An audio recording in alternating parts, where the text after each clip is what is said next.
जब कर्ण सेनापति हो गया तो उस कर्ण ने कहा मुझे कृष्ण जैसा सारथी चाहिए। तो बोले वैसा रथ तो केवल महाराजा शल्य ही चला सकते हैं। शल्य से कहा राजन कर्ण के सारथी बनिए। शल्य ने कहा दुर्योधन तुमने आज मेरी बड़ी बेइज्जती किया। ये तुम्हारे टुकड़े पर पलने वाला कर्ण सुत पुत्र, मैं मूर्धा अभिषिक्त नरेश, मैं और इसका सारथी बनूं? कर्ण को सूरवीर और मुझे कायर समझा तुमने। मेरा हिस्सा निश्चित कर दो। कितनी भोज का सफाया हमें करना, मैं शाम तक करके स्वदेश लौट जाऊंगा। आज बहुत अपमान किया, एक पल में नहीं रुक सकता। चल दिया। तो शकुनी दुर्योधन दौड़ के गए, पकड़े, मनाए, बोले राजन आपने वचन दिया कि मैं तुम्हारे हित में रहूंगा, उस वचन का क्या होगा? आप कायर नहीं, आप कृष्ण से भी बड़े शूरवीर और कृष्ण से भी बड़े रथ संचालक, आपके समान यहाँ कोई नहीं। मेरा हित इसी में है और आप मेरे हित का आपने वचन दिया है। तब शल्य ने कहा एक बात थी, मैं ठहरा राजा ये सूत पुत्र, मैं जो खरी खोटी सुनाऊं ये सहन करे तो मैं रथ चला सकता हूं। बोले कर्ण से कहा भैया सहन कर लो। बोले यार जी तो नहीं चाहता, लेकिन तुम्हारे हित के लिए वो भी कर लूंगा। जब रथ लेके शल्य चला तो अलात चक्र की तरह रथ चलाने लगा। सबने देखा बाण कोई उधर से आने वाला रथ का स्पर्श नहीं कर सकता था, वो योद्धा का स्पर्श नहीं कर सकता, इस वेग से रथ घुमाया। तब कर्ण बोला आज कोई हमें ये बता देगा कि अर्जुन किस दिशा में, उसको मैं 10,000 गाय दूंगा। उससे संतुष्ट नहीं होगा तो 50,000 गाय दूंगा। उससे संतुष्ट नहीं होगा तो आधा राज्य दे दूंगा। आज कोई ये बता दे कि अर्जुन किस दिशा में है, तो उसको मैं, उससे भी संतुष्ट नहीं होगा तो पूरा राज्य दे दूंगा। आज कोई ये बता दे कि अर्जुन किस दिशा में है। शल्य ने कहा तुम पागल तो नहीं हो गया है? भूखा बाघ मिर्गे की टो लेते लेते, छिपते छिपते घास में अनायास मृगों के झुंड के मध्य निकल आता है, एक आध की गर्दन पकड़ के बैठ जाता है। ऐसे ही भूखे बाघ की तरह तुम्हें ढूंढता हुआ वो खुद ही चला आ रहा है, उसको कहां चैन है? जो स्वयं उपलब्ध है उसके लिए 10,000 गाय, 50,000 गाय, आधा राज, पूरा राज, तो सनक तो नहीं गया है? अर्जुन के भय से तुम घबरा तो नहीं गया है? रथ वापस ले चलूं? तो बोले नहीं राजन, ऐसी बात नहीं है। गुरु परशुराम ने हमें वो बाण सीखा, वायव्य अस्त्र, आग्नेय अस्त्र, ब्रह्म अस्त्र, वो अस्त्र। तो शल्य ने कहा देख, एक सेठ ने कौवा पाल रखा था करण,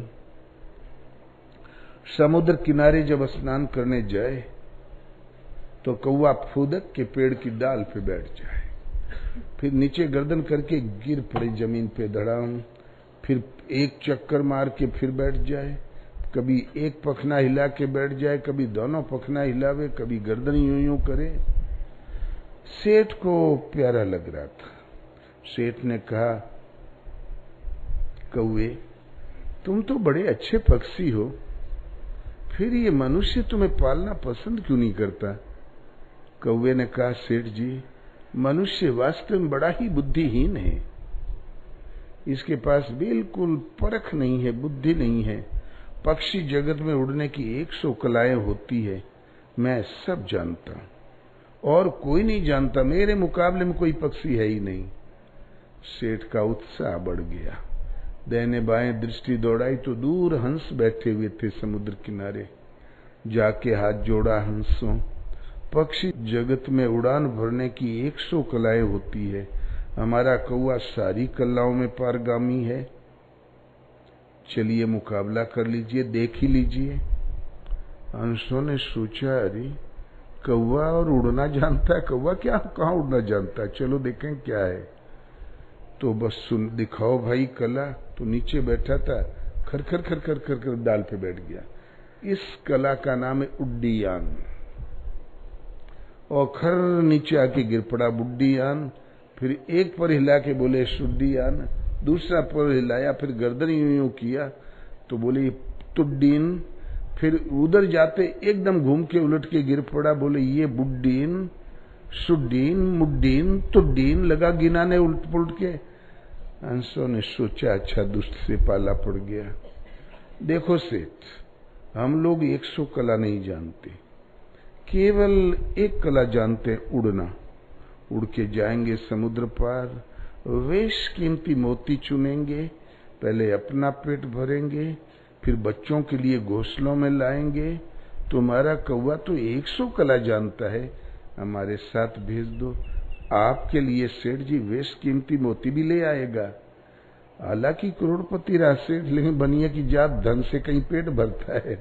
उस सेठ लालच में पड़ गया, बोले कौवे भाई जाओ। तो कौवे ने सोचा जब इनको एक ही कला आती तो क्या मुकाबला करेंगे मेरा। उड़ चला आगे, कर कर कर कर कर कर कर कर। हंस आसमान में तैर रहे थे, उड़ ही नहीं रहे थे। और जब देखा कि कौवे को तट नहीं दिखाई दे रहा है, तब उड़ना शुरू किया। सर सर, एक एक पर में एक एक मील मार दे। विश्व में हंस की उड़ान सबसे बड़ी होती है, उससे बड़ी गरुड़ की थी। तब घबराया कौवा, ढूंढने लगा पेड़। समुद्र में 50 फीट ऊंची लहरें उठ रही थी, नीचे मौत, आजू बाजू चारों तरफ समुद्र। समझ में न आवे किधर हमारा घोंसला छूट गया। तब चिल्लाया बचाओ बचाओ बचाओ, मुझ मंद बुद्धि से महान गलती होगी, हंसों कृपा करो। बोले अब चिल्लाने दो इसको। इतने में गिरा धड़ाम समुद्र में। एक हंस आया, टंगड़ी पकड़ के ले गया और सेठ की गोद में फेंक दिया। ले अपन उड्डीन बुड्डीन, तुड्डीन शुड्डीन पुड्डीन ले। दुष्ट का संग सेठ सदैव दुखदाई होता है। आज इसकी नीच की संगत से आधा दिन बीत गया। कब उस पार जाएंगे, कब मोती चुनेंगे, कब लौट के आएंगे, प्रतीत हो रहा आज उपवास करना पड़ेगा। तो कर्ण, तू दुर्योधन की जूठन पर पला हुआ कौवा है, काऊ काऊ काऊ काऊ करता है। ये समर रूपी समुद्र में अर्जुन हंस है, वो उड़ना जानता है। एक ही झपाटे में बनिया के कौवे की तरह तुम्हारा पता नहीं रह जाएगा। तब सूरवीर तो था कर्ण, तुरंत तलवार निकाला। मामा श्री, पहले आपका सफाया करूंगा फिर अर्जुन का। शल्य भी सूरवीर था, वो भी निकाल लिया। अब बजने लगी तलवार। दुर्योधन शकुनी दौड़ के आए, बोले अरे ये क्या। बोले इसने मेरी बात सहन नहीं किया। बोले कर्ण क्यों नहीं सहन किया। बोले यार इतनी कड़वी थी कि सहने लायक के नहीं रही है। और क्या। अंत में विजय अर्जुन की हुई। सारी उड्डीन बुड्डीन कलाओं की जरूरत नहीं।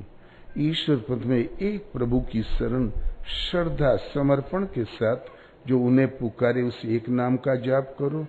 जब श्रद्धा से लो लग जाएगी तो भगवान समझाने लगते हैं, पढ़ाने लगते हैं, फिर आपको सोचने की कोई जरूरत नहीं।